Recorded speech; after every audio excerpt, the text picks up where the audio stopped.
Hi there, my friend. Before we begin, take a deep breath with me and settle in. If you care about staying sharp, independent, and full of energy as the years add up, you're in the right place. I'm honored to be your companion today. If you find value in these warm, practical conversations about health for older adults, please consider subscribing to the channel so you never miss a gentle reminder that keeps you safer, stronger, and smiling. Now let me share a soft but powerful hook that may change the way you treat your kitchen. The refrigerator is not a one-size-fits-all safety box. Some everyday foods actually lose their goodness, their flavor, or even their safety when they're kept too cold. For seniors, tiny mistakes like these can snowball into big issues: wasted money, lost nutrients, and stomach upsets that throw off your week. So today, I'll show you how to store smarter, feel better, and keep your meals tasting like they used to, without memorizing complicated rules. Stay with me, because the surprising truth is this: the right room, the right shelf, the right temperature, these small choices become little secrets to living well. Let's start with a calm walk through the kitchen, because that's where tiny daily habits either protect us or quietly chip away at comfort. Imagine opening your fridge door and hearing that familiar hum. It feels safe, doesn't it? That feeling is real. Cold temperatures do protect many foods. But there are also foods that bruise in the cold, starches that turn gummy, flavors that dull, and textures that go from lively to lifeless. As a health professional working with older adults, I think about two things at once: safety and satisfaction. Safety means keeping bacteria at bay. Satisfaction means keeping your appetite alive, because a good appetite is part of good health. The first anchor point is simple. Your fridge should be at or below 40 degrees F, about 4 degrees C, and your freezer at 0 degrees F, 10 degrees. That's your strong foundation, your temperature seatbelt. A small thermometer inside the fridge turns this from guesswork to certainty. It's a $5 tool that can save you from risky leftovers and mystery meat. Now let's gently adjust a common belief. The fridge does not make everything better. Think about bread. Many of us, trying to be careful, slide the loaf into the refrigerator to keep it fresh. But the chemistry of bread works differently. In the chill, starch molecules reorganize and squeeze out moisture, and your bread goes stiff and stale faster. Ironically, freezing is kinder to bread than refrigerating. It pauses the stalling and lets you revive slices later with a bit of warmth. Freezer good, fridge not so much. If you love that tender crumb and a crackly crust, keep the loaf at room temperature for a day or two, then freeze in portions. When you reheat, the crust sings, and even your morning tea tastes better because your toast has its soul back. Now hold a jar of honey to the light. Honey is a marvel nature's sweet library of flowers, but it hates the cold. In the refrigerator or cool environments, the sugar balance nudges crystals to form, and suddenly your smooth honey turns gritty and cloudy. It's not dangerous, just less delightful. Room temperature storage keeps it supple. If it does crystallize, place the jar in gently warm water and watch it return to silk. That elegant flow is more than a pleasure. It's your reminder that temperature is a tool, not a habit. And then there are the fruits that come from sunshine: bananas, mangoes, peaches, the ones whose cells are built for warmth.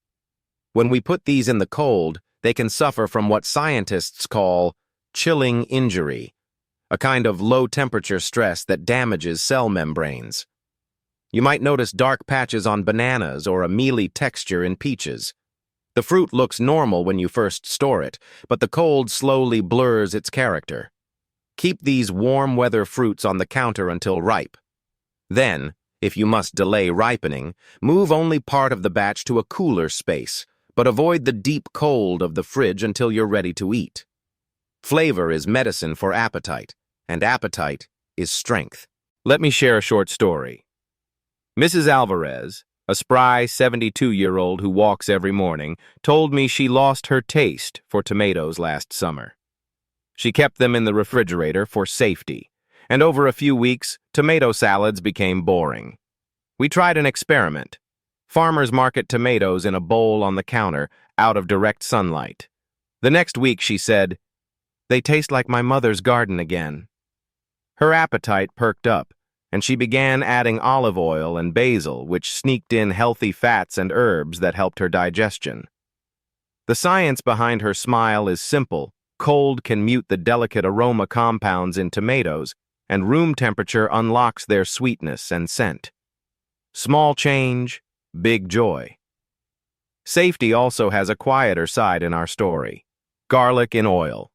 Blended or confit garlic submerged in oil can become a risk if left at room temperature. Oil blocks oxygen, and a dangerous bacterium can thrive in low-acid, low-oxygen environments. If you love garlic oil for flavor, make small batches, keep it cold, and use within a week or freeze in tiny portions. It's a beautiful kitchen helper when handled wisely. We don't need anxiety, we need awareness. A little plan turns fear into confidence. Why am I telling you this slowly? Like a friend at your kitchen table? Because as we age, we deserve solutions that are calm and clear, not loud and confusing. The truth behind the fridge door is that some foods keep us safer and happier when we respect their nature. Bread wants the freezer, honey wants a shelf, tropical fruits want the warmth they grew up in, and your fridge wants a thermometer to stay honest. When these gentle rules settle into your routine, meals get tastier, your stomach feels calmer, and you waste less. Most importantly, you'll trust your kitchen again. If that trust leads you to eat a little better today than yesterday, then your fridge, your counter, and your freezer just became part of your health team. And that's exactly what I want for you. Let's turn this into a lived rhythm, something you feel in your hands when you tie a bread bag or reach for a peach. Think of your home like a small orchestra, and you are the conductor. Each instrument, fridge, freezer, pantry, countertop, has a range where it sounds best. Start with the simplest baton. Set the fridge to 37 to 40 degrees and the freezer to 0 degrees. Place one small thermometer on the middle shelf and another in the door. The door runs slightly warmer. Sensitive items like milk belong inside, not on the door. Now, assign seats to the foods that don't love the cold. Bread slices live in the freezer in a zipper bag, 2 or 4 at a time. Honey sits in the pantry, the lid snug. Bananas, mangoes, and peaches rest on the counter, away from noon sun, and you buy fewer every 2 or 3 days so they're eaten at their peak. If tomatoes are in season, treat them like flowers. Give them a bowl and a little room to breathe. If you do chill ripe fruit to slow spoilage, bring it back to room temperature before serving to revive flavor. Now I want to take you into a week in the life of Mr. Lin, 78, who called himself an accidental food waster. Every Monday he shopped with good intentions and a big basket. By Friday he had a fridge full of forget-me-nots, half a loaf of dense bread, a jar of crystallized honey, 3 spotted bananas, and peaches that tasted like cotton. We redesigned his routine into a friendly map. Monday.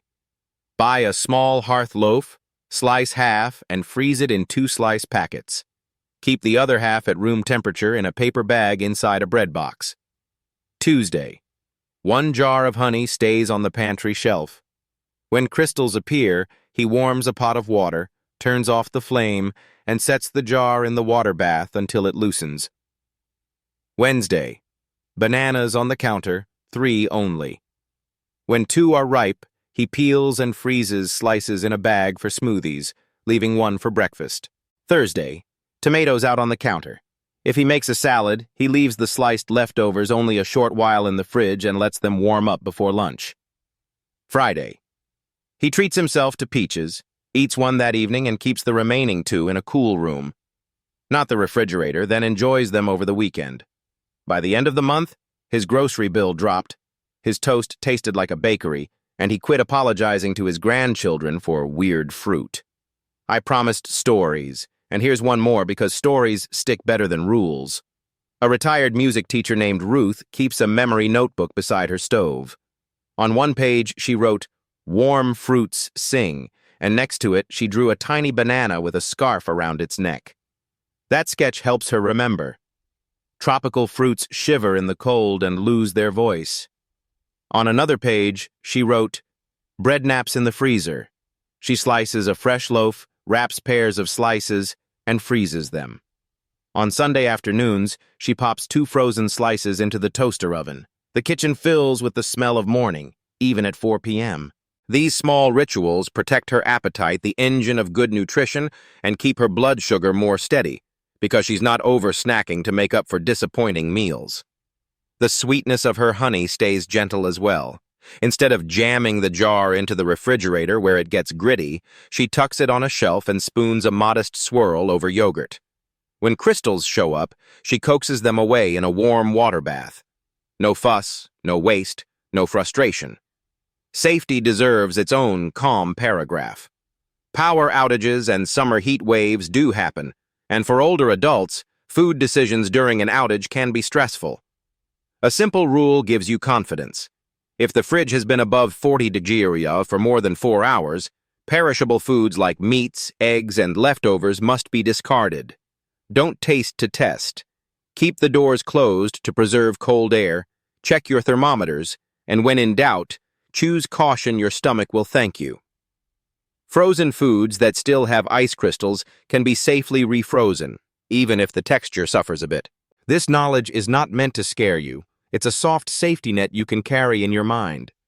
There's another corner of the kitchen we should illuminate: flavored oils and garlic confit. These are delicious ways to make gentle foods exciting for an older palate. Think roasted vegetables, fish, or warm bread. But we respect them. Make small batches, cool them promptly, store at or below 40 degrees, and use within a week, or freeze in little cubes. This small boundary turns a hazard into a healthy pleasure. You deserve the pleasure. If you've ever watched videos warning seniors not to refrigerate certain foods, consider today a kinder, more complete version of that message. The big idea isn't fear, it's fit. Fit the storage to the food, fit the food to your taste, and fit your taste to your health. When bread keeps its tenderness, you'll eat your morning protein with ease. When fruit tastes like itself, you'll reach for vitamins and fiber without thinking. When honey stays smooth, that teaspoon in tea becomes a little ritual of joy. Quality leads to consistency, and consistency leads to well-being. That's how small kitchen choices ripple into bigger health outcomes. Now let's peek behind the curtain and understand the gentle science that explains why these habits work. Because knowledge makes habits stick. Bread goes stale fastest in the refrigerator because of starch retrogradation. In simple language, the starch molecules in bread amylose and amylopectin recrystallize at cool temperatures, pushing water out of the crumb and turning soft slices into stiff ones. Freezing, on the other hand, puts that process on pause, like pressing save on the texture. When you reheat frozen bread, those starches relax and reabsorb moisture, and your slice regains life. Think of it as a tiny dance in the crumb. Cold makes the dancers lock up. Heat loosens their arms again. That's why the freezer can be your friend, and the fridge, for bread, is not. Honey tells a different story. It's a supersaturated solution, a crowded party of sugars. At lower temperatures, especially around 50 to 59 degrees, tiny sugar crystals can gather friends and grow, turning your clear honey cloudy and gritty. Room temperature slows that process. If crystals do appear, gentle warmth dissolves them without harming flavor or beneficial compounds. The trick is patience. Warm water, not boiling. Time, not haste. You're not fixing a problem. You're inviting the honey to return to its natural flow. Now to the fruits that love the sun. Chilling injury is the phrase researchers use when tropical and subtropical produce bananas, mangoes, peaches, even zucchini experience stress at temperatures above freezing, but still too cold for their biology. The cell membranes stiffen, enzymes misbehave, brown spots, off flavors, or mealy textures appear. Refrigeration that's perfect for milk can be unkind to a banana. That doesn't mean these fruits are fragile, it means they need the right room. Keep them on the counter to ripen, then eat them at their peak.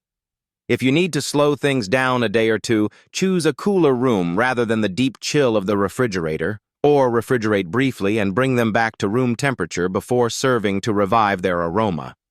Finally, a word on safety with garlic in oil or confit.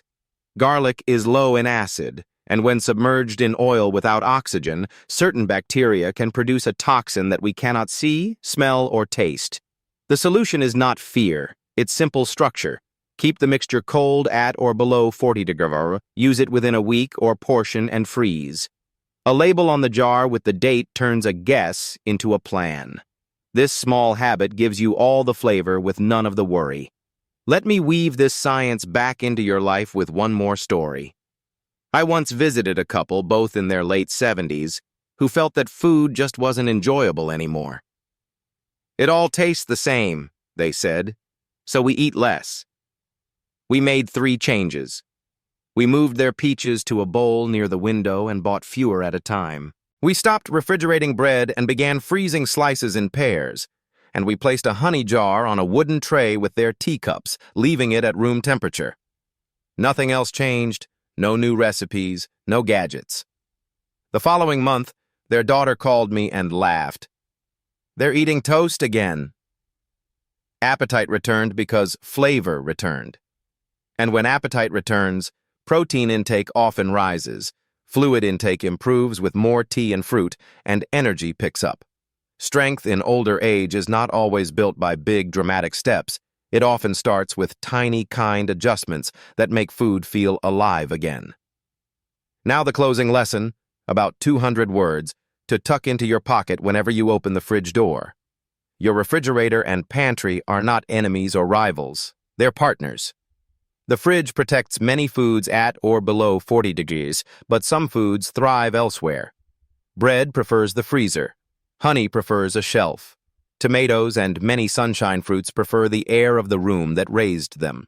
When you honor these preferences, you save money, reduce waste, protect flavor, and most importantly, eat with more joy. Joy matters at every age, but especially now. Joy brings appetite. Appetite brings steadier energy. Steady energy supports sleep, muscles, and mood. Safety is equally gentle. Label dates, keep thermometers inside your appliances, and learn 1 or 2 if-in-doubt rules, like discarding perishables after 4 hours above 40 degrees during a power outage. And remember, flavored oils or garlic confit are perfectly compatible with safety when you store them cold and use them promptly. You are not memorizing a textbook. You are building a home that quietly protects you. Every slice of revived bread, every fragrant peach, every spoon of liquid honey is a vote for your well-being. Cast those votes daily and let your kitchen take care of you. If this conversation felt like a friendly hand on your shoulder, I'd be grateful if you subscribe to the channel. Tell me in the comments which small change you'll try this week: freezing bread in pairs, warming honey back to silk, or letting a peach ripen in the sun. And if you know someone who'd benefit from gentler, smarter kitchen habits, please share this video. Your support helps me keep showing up for you with warm, clear guidance, one calm kitchen at a time.